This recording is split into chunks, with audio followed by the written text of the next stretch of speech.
Thank you so very much. And I'm delighted to see so many out today. But I want to give a special recognition to a person that we have overlooked for far too long. And that is the person who really brought us here together, organized this event, been such a stalwart in the Democratic Party for so long. Let's give it up for Susan Heltemes. Susan! Susan!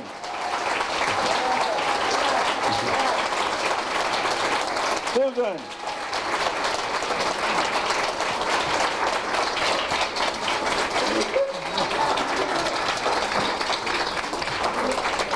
And I can't go very far without introducing our former First Lady, Catherine Leggett, as well. Thank you, sweetheart.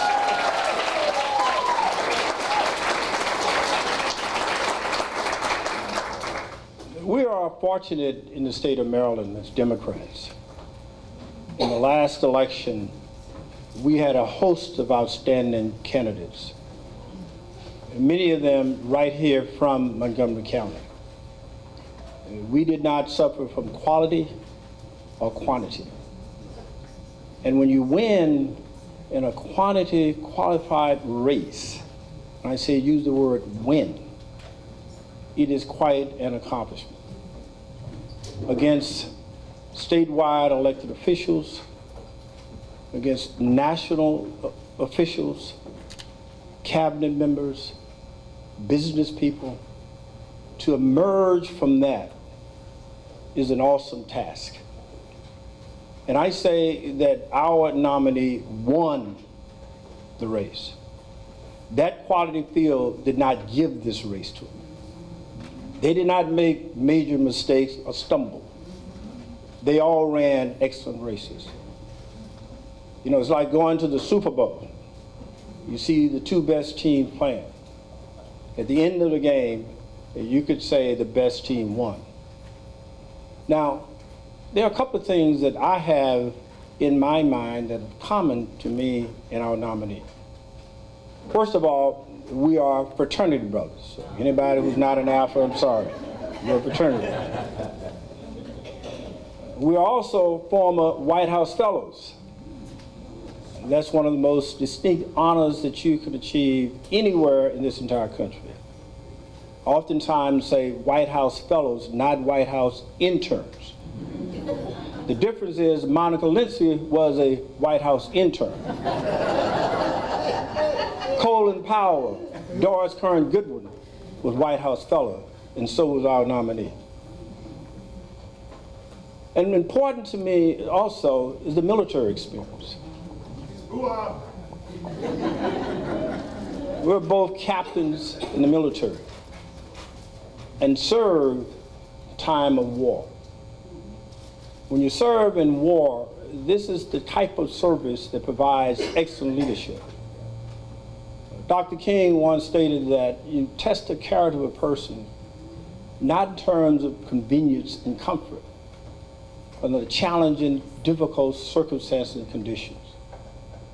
And so when you see that he has served in the military, in war, that's a real test of leadership and character. And one other thing about the military, when you served in the military and you've gone to Afghanistan, and people question your character and your patriotism. When I was coming up, people who did not want to serve, and they were to the left of the left of the left, they went to Canada. Our nominee went to Afghanistan.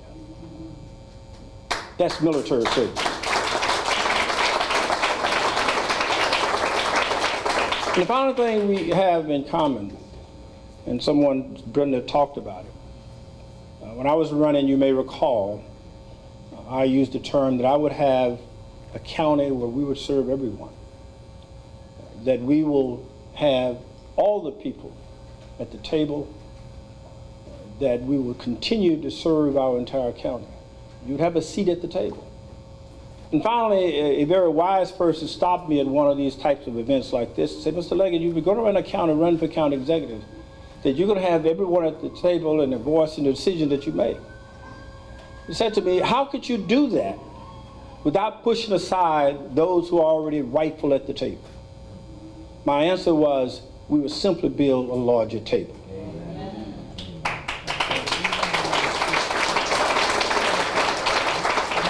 And so when our nominee says that leave no one behind, in many ways that's a military term, but it's a term that is, I think, opposed to so many things that we see in building this larger table.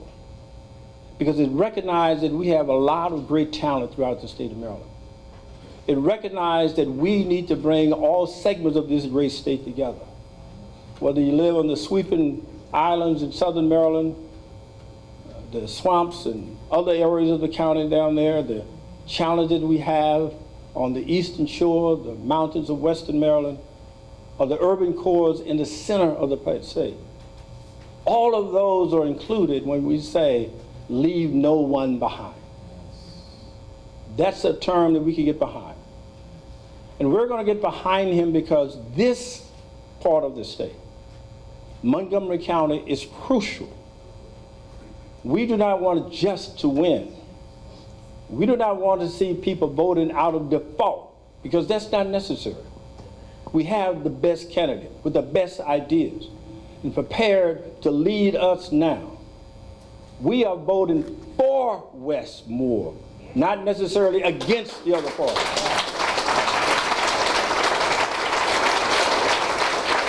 We are voting for Wes because of his experience, his leadership, his commitment, not against the other person. Now, in reality, if you go in the voting polls and you vote either way, it doesn't matter. But we are for him. And we're going to demonstrate that. We're going to show that to the rest of the state. And for all of those who have any questions or doubts about it. Because it's not just about running and winning. It's how you win and the message that you send. He will send a resounding message to all of the state. Because we have the right candidate at the right time and who is prepared to lead our great county. Let's give it up for our next governor, Wes Moore. Wes.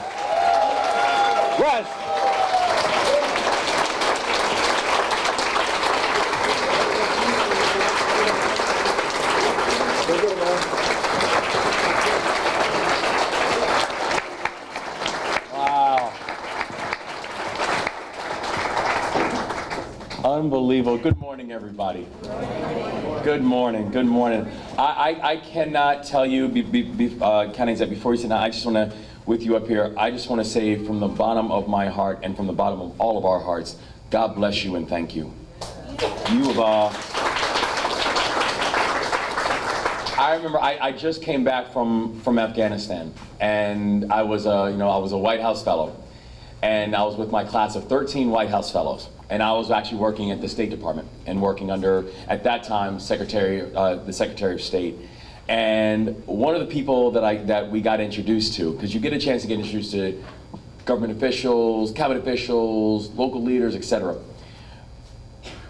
The single most impressive person that we got introduced to, and I say this with a full heart and a full throat, was the county executive. Singularly.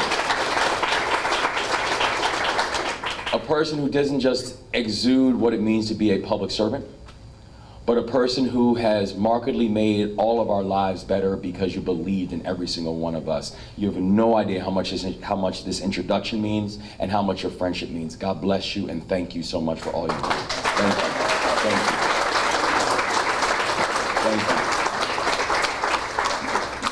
Thank you. And I do want to briefly just double down on the thanks to Susan.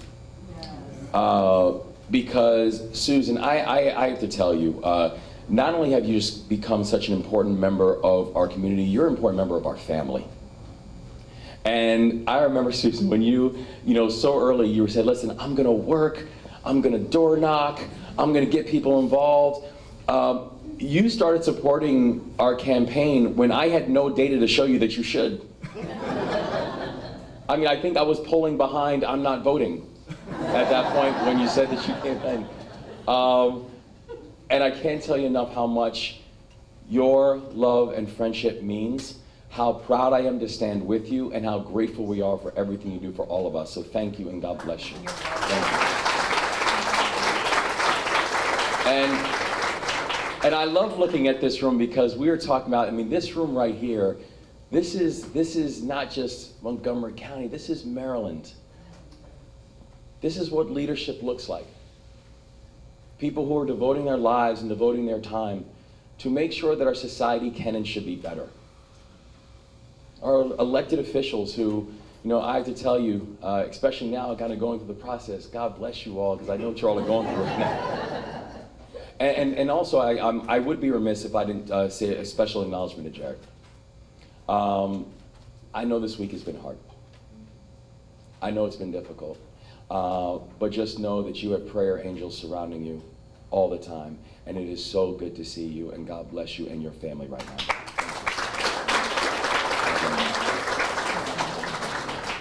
And it's also, it's good being home. It's good being home. And I know we're here, and I know we got, I mean, everyone, it's not, as Susan's saying, this is not just District 15, District 14, District 18, this is like everybody. And I'm loving it. And it is good being home. It's good back being in the county. There's a place of my birth, and Madam Mayor and future county council, it is great to see you as well, Kate, and bless you and thank you.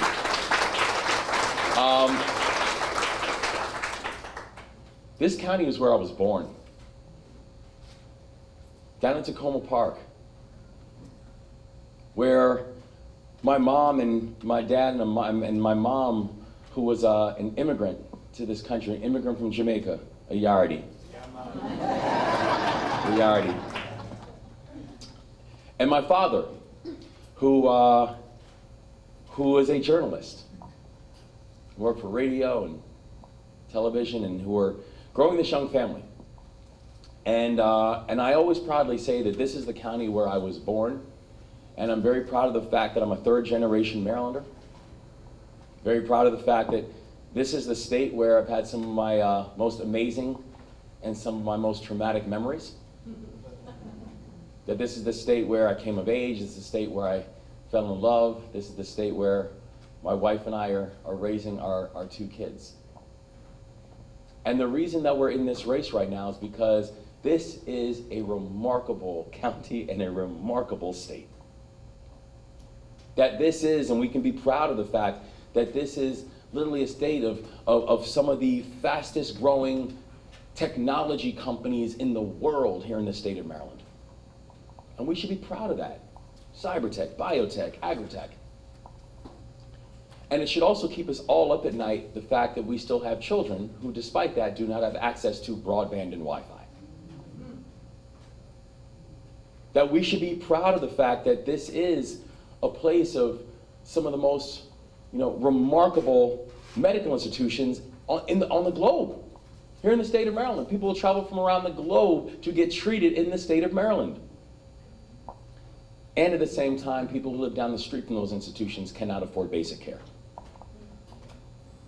That we can be, we can literally be the home of Thurgood Marshall and Frederick Douglass and Harriet Tubman.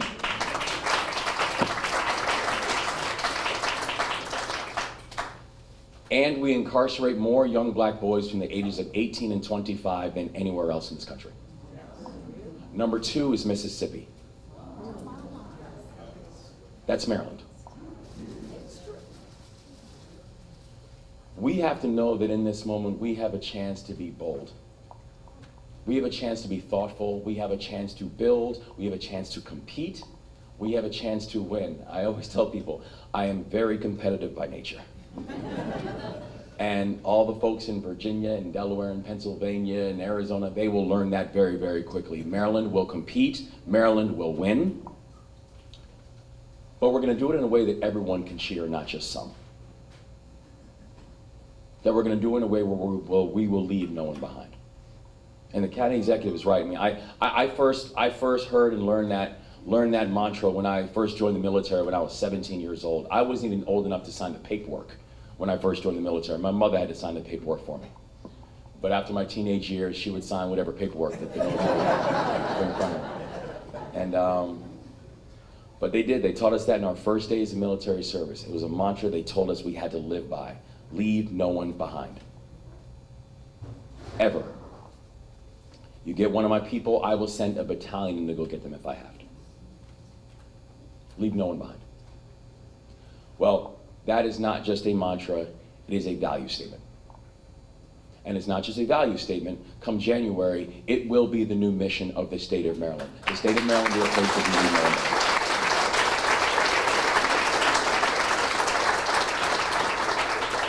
Everybody needs to be seen, heard, respected, and feel supported.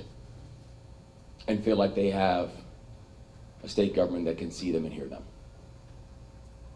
And when people say, you know, in this time of divisiveness and political vitriol, at this time when it feels like everyone is at each other's throats, why do you feel that you can actually do this? Why do you feel that you can accomplish this? How do you feel that you can actually reach across aisles and bring people together for a common bond and a common mission? And my answer is simple. It's the only way that I've ever led. It's all I know. That when we were leading soldiers in combat in Afghanistan, I would explain to people, do you know what question I never once asked my soldiers? What's your political party? It didn't come up. One job, one goal, one mission. My job was to unify our unit around that singular goal and mission, and that's exactly what we did. When I was leading a small business here in Maryland, you know a question I never once asked my customers or my coworkers, how'd you vote in the last election? It didn't get brought up. One job, one goal, one mission. When we were running one of the largest poverty fighting organizations in this country, finding best practices, funding it and scaling it, finding things that are working, make sure they can work for more people. Do you know, when people say, well, who made up the team? Who made up the universe of the organization? My answer was, it's pretty easy. It was entrepreneurs and it was school teachers. It was management consultants and it was social workers. It was everybody who believed in the common mission and the common goal that there is no reason for us to be a society that we are tolerating child poverty. And that's exactly the focus that we plan on having and that we plan on building for our state. That we can actually collectively be a state where we are, yes, going to ensure that we can have a 21st century education system for all of our children. And that a 21st century education system means that I will ensure that the blueprint is fully funded, and in partnership, we will make sure that it is properly implemented. And that includes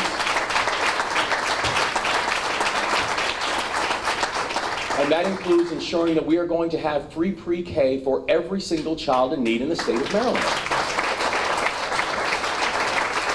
You know, I tell people, as a leader, I am data-driven and heart-led, right? I wear my heart on my sleeve and I get it. But data matters. And the data could not be more clear. 80% of brain development happens in a child by the time that child is 5 years old. Why we have children starting school at 5 makes no sense, and it's also incredibly expensive to fix it.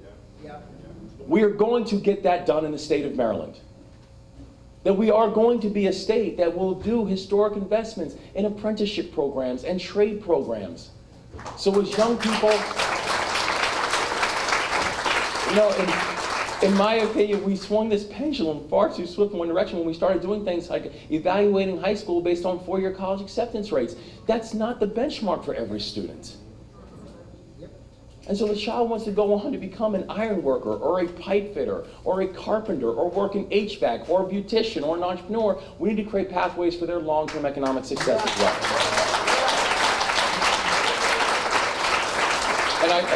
And I say this proudly where, you know, people would laugh. I was the only candidate in this race with an associate's degree. Right? And people would say, but hold on, you were the first Black Rhodes Scholar in the history of Johns Hopkins University, and the ring you wear is from your junior college. That's true, because it's my foundation. And we just want to ensure that every child has a chance to find their foundation as well. That we will make Maryland the first state in this country that has a service year option for every single high school graduate.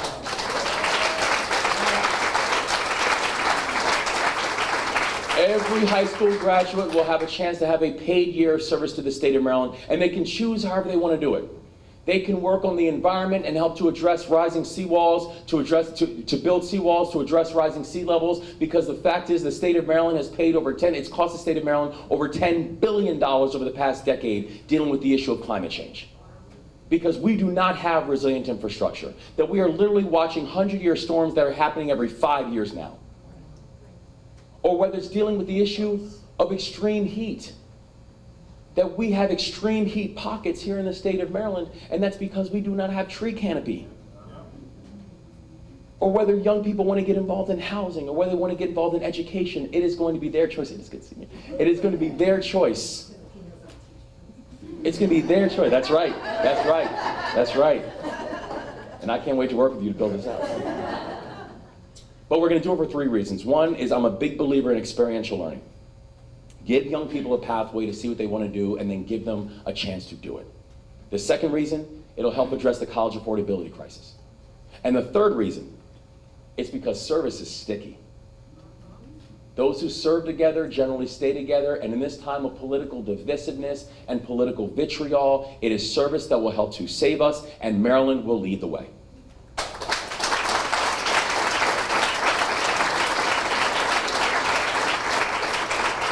That we are going to address transportation issues in a real way in this state. And I think about it, well, first, from 2 perspectives. One, on this idea where, leading one of the largest poverty-fighting nonprofits, we invested tens of millions of dollars in some of the best job training and job reskilling programs in the country. Getting people prepared for the economy of today and the economy of tomorrow. Do you know what one of the big takeaways was? You can do that all you want. If a person can't get to the job, then what's the point? What's the point? We are going to invest in transportation in a real way that actually puts a lens on 3 things. 1, equity, both who is building it and who can benefit from it. The second is environmental protections and environmental concerns. And the fact is, there should never be something that passes without the basics of an environmental study that was asked for and still got a yes vote without that being completed.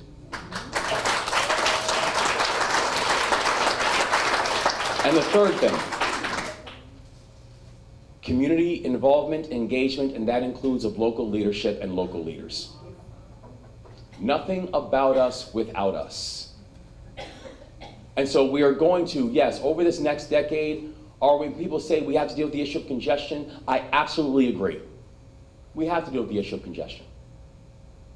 And we need to do it smartly, though. Are we going to deal with the issue of the American Legion Bridge over the next decade? Absolutely we will. And we're going to do it equitably. Are we going to deal with the issue of 270 and Beltway? Absolutely we will. But the current plan that is in place right now is not the way we are going to do it.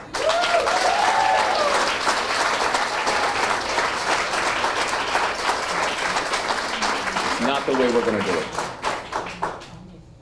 That we are going to deal with the issue of public safety. And when people are saying around the state, and I want to be clear that this is not an urban issue, a rural issue, a suburban issue, we are literally hearing this, myself and Aruna, and also I would be remiss if I didn't say how amazing our next lieutenant governor is going to be.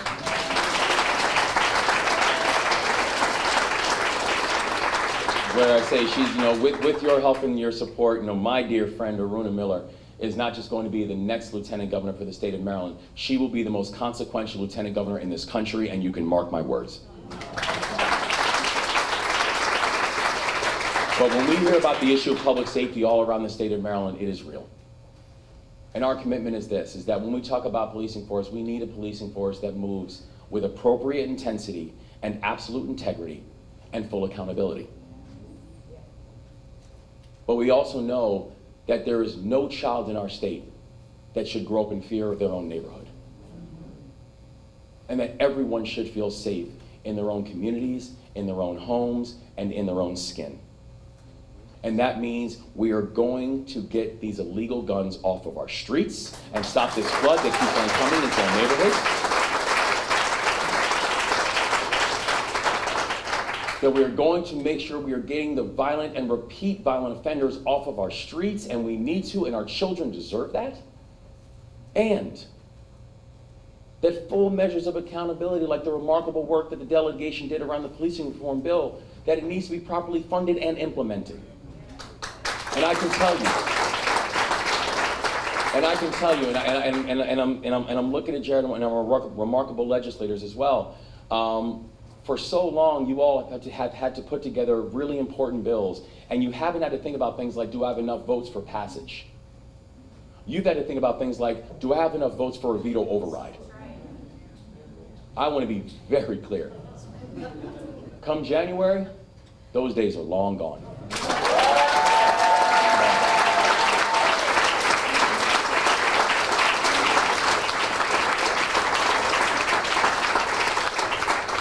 That we are going to be a state that is going to compete, that we can make this the home of innovation, the home of entrepreneurship, the home where good ideas go and thrive, where people want to come and stay and, by the way, retire. Because right now, Maryland, literally, Fortune magazine lists Maryland as the worst place in America to retire. Literally number 50. The worst place in this country to retire. We are going to make this a place where people want to come and grow and thrive. This is literally the home of the NIH, the CDC, APL, NASA. Every acronym in the world exists in the state of Maryland, I'm realizing. But the challenge right now is a state we are asset rich and we are strategy poor. It is time that we leverage our assets, give ourselves a chance to grow, give our small businesses, our NDEs and our WBEs a chance to compete and grow and thrive, and make this a place that people want to come and stay. And we will be a state that roots for each other. Gone will be this idea that somehow when good things are happening in one part of the state, that means bad things are happening to another. Gone will be the days when we are actually feel like we have to bid against each other. We will grow together. That's how Maryland will win this decade. And I do want to be very clear, and I'm thankful when people come up and they say, well, congratulations. The reality is we haven't won anything yet. And we have to take November very seriously. And we are. Because let's be clear, and County Exec, and I appreciate the words, and you're absolutely right. My definition of patriotism was leaving my family and putting on the uniform of this country and leading paratroopers in combat in Afghanistan. Our opponent's definition of patriotism is putting on a baseball cap and asking people to join him at the Capitol on January 6th. Literally an election denier. When I say things like Maryland will be a safe haven for abortion rights, that abortion is health care, and what the Supreme Court did was rob millions of women of health care, and my opponent, he has a different opinion, where he said he would have criminalized all abortions for both patients and providers, even in the case of incest and rape. When I believe in the rule of law, and I believe in supporting law enforcement. And his definition of supporting law enforcement is saying that when the FBI conducted a legal search warrant, he would have activated the National Guard against the FBI. To do what? I am still not sure. This is, I mean, you can't make this up. That literally the current governor, Governor Hogan, when asked if he's going to support the current Republican nominee, his answer was, not only am I not going to support him, I wouldn't give him a tour of the governor's office.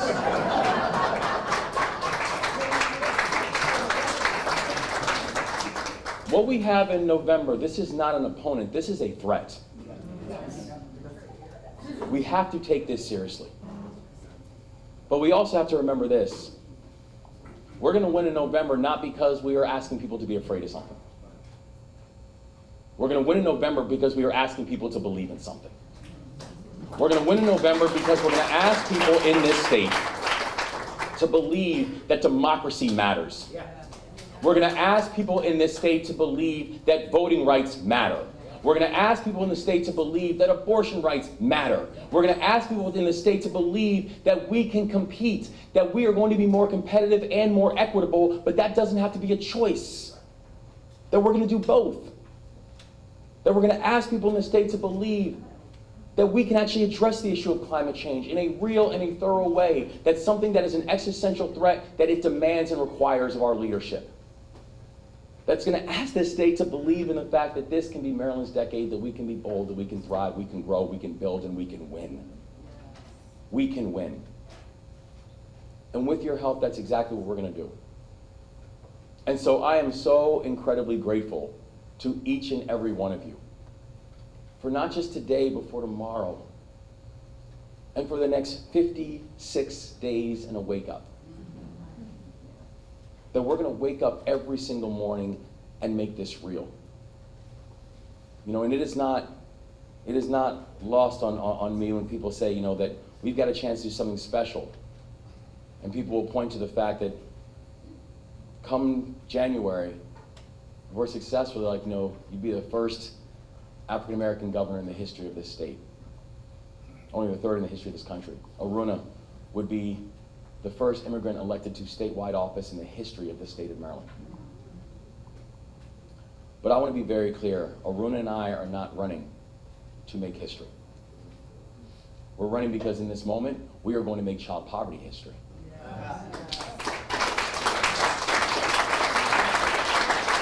That we are going to work together to make educational inequities history. That we will work together to make environmental injustice history. That we will work together to ensure that the days where all these other neighboring states are beating us, those will be history. This is our time to do something special, everybody. And I cannot thank my birthplace, hometown. I cannot thank you all enough for standing with us, because in this moment, we are going to build a state where we leave no one behind. So bless you all, and thank you so much.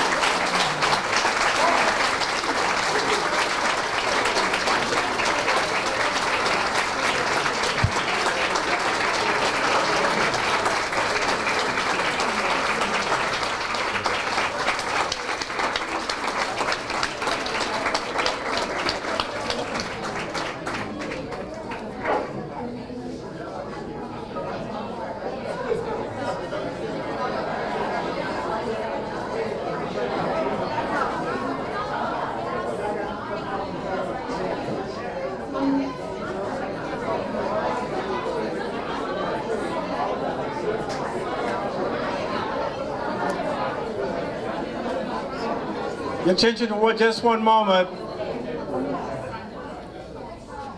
This is an election that really needs Montgomery County to come through big time. Amen.